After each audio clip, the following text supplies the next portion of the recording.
Il est né esclave vers 1743 sur l'île de Saint-Domingue, alors la plus riche et la plus cruelle des colonies françaises. Il s'appelle Toussaint Louverture.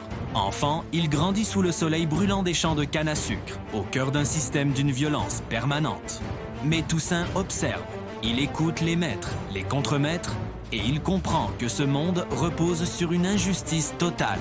Dans les années 1770, il obtient sa liberté, mais autour de lui, des centaines de milliers d'hommes et de femmes restent enchaînés. Puis, en 1789, la Révolution française éclate à Paris.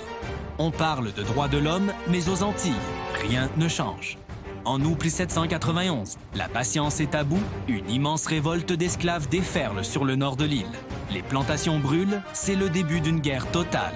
Toussaint, qui approche la cinquantaine, rejoint le mouvement insurgé. Il n'est pas qu'un combattant, il est un stratège. Il organise des unités disciplinées et transforme les montagnes tropicales en forteresses. Face aux troupes françaises et espagnoles, perdues dans une forêt qu'elles ne connaissaient pas, il mène des embuscades fulgurantes. Il frappe, puis disparaît, laissant ses ennemis épuisés. Son nom est sur toutes les lèvres, libérateur pour les uns, chef insaisissable pour les autres. En 1793, quand la France révolutionnaire abolit l'esclavage, Toussaint se rallie à la République et en devient général. À la fin des années 1790, il contrôle presque toute l'île.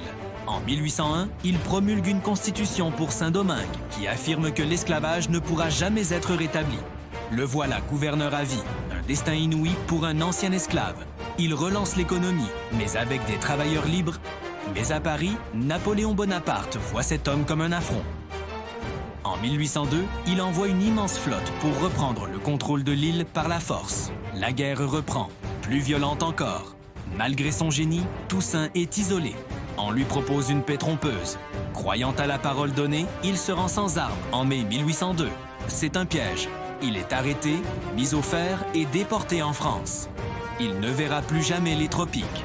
On l'enferme dans une cellule glaciale du fort de Joux dans le Jura.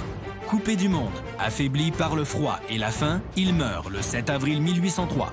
Pourtant, son histoire ne s'arrête pas là. À Saint-Domingue, ses lieutenants continuent de résister. Lutte. Le 1er janvier 1804, il proclame l'indépendance d'Haïti, la première république noire de l'histoire. Toussaint n'a pas vu ce jour, mais sans lui, il n'aurait jamais existé. Son héritage est immense, celui d'un homme qui, né dans les fers, est mort pour que d'autres vivent libres sous le soleil.